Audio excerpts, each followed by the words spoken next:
Hey, how you doing? Name's Rick Perry. I got a website, rickcperry.com. It's a pro audio development weblog.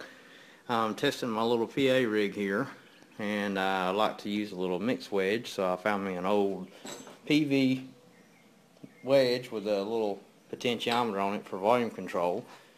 And then I found another driver out of an old speaker that I acquired, which has a substantially larger magnet, so it can get a little more bass response. So it's a PV as well, so you figure it'd bolt right in, but it doesn't.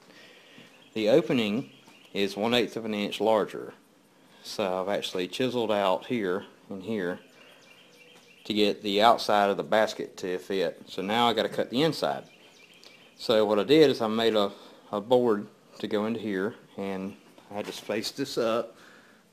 You can see it's got some spacers so the router will clear this top edge.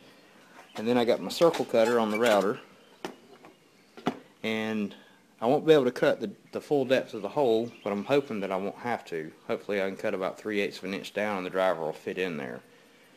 So anyway, this pad just kind of stabilizes the router. It's not rock solid. I should have done a second brace, but I'm just trying to hurry up and do this. I'm just doing some testing in the driveway. I need to get this stuff put back up. So anyway, I'm going to cut this hole out, and when I'm done I'll shoot another video of the driver installed. Might actually play it for you. So anyway, just little tricks that you should know about if you want to replace your drivers. You know, if you buy a cheaper speaker, you can buy the high dollar drivers and bolt in there, but sometimes if they won't fit, you need to get you a circle cutter and make you a little jig like this. You can cut, I'm probably going to end up cutting a 1/16 or a little more all the way around. It probably won't be dead center, but it should cut a nice perfect hole. It's a lot better than trying to use a jigsaw, and man, it would look rough with a jigsaw. I'm just going to show you the little cutting jig, just out of some scraps, just enough to get the router above this lip right here. So anyway, there's the cut. And I'm going to go back and probably shoot this with a little flat black just so it doesn't look so ghetto. But there's a small cut all the way around. And now the driver, now I've removed the T-nuts. Show you before I put this in. I've removed the T-nuts because they're slightly off center, so I'm going to have to re-drill all 4 holes for mounting. But now I've got there's a main speaker mounted in a Wedge Monitor. So I'll probably increase the power output or the power handling by probably around 50 watts now.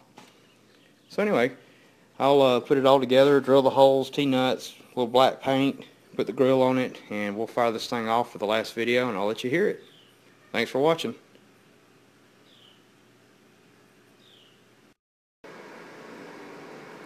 Hi, welcome back. Doing the testing now on the little wedge mix, and I actually loaded up a song that my wife sang. She actually wrote this song and had some musicians record it while we were dating. That way we don't run into any copyright infringements on music. So these are the monitors I'm playing right here. This is the left, then the right side.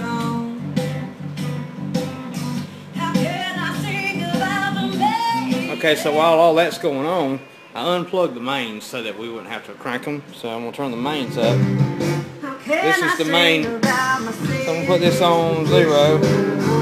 So we got a good level. If I can turn it down. I don't have to blow my ears out when I'm mixing. It's got a big old fat potentiometer in there that when I got it turned down, the amp inside this mixer won't even know it's in the line.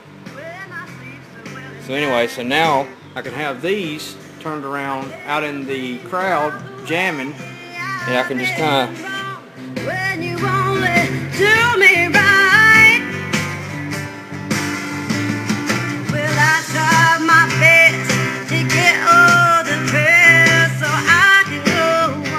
so that's my mix, my wedge mix, and I do that and I'll put it down here on the floor. And the little PV amp is a yard sale find that worked great, and it actually runs my monitors so that I can actually use the entire mixer from my mains. So I got it set on the 1000 watts for the mains, and it's 200 watts per pair on these, which get plenty loud enough. So now this is my setup. I'm going to pack it all back up and get ready. I got a gig. But I wanted to modify this mix wedge because I love doing this. I like to be able to hear what's going on out front because I don't like setting up the little mixer out front and having the best seat in the house.